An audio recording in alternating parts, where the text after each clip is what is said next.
দু চোখের নাম আমি শ্রাবণ দিলাম, বুকের নাম দিলাম কষ্ট।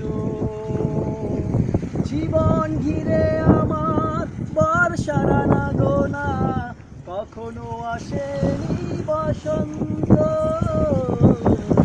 কখনো আসেনি বসন্ত। দু চোখের নাম আমি শ্রাবণ দিলাম, বুকের নাম দিলাম কষ্ট। এই যে দুটি হাত, কতদিন কত রাত ছুঁয়ে গেছে আগুনের বৃষ্টি। ছুঁইনি তো কারো মন, জানি না সে কি কারণ, হলো না তো কোনো কিছু সৃষ্টি। এক বেদনার নীল সমুদ্র পাড়ি দিয়ে আজ আমি বড় বেশি ক্লান্ত।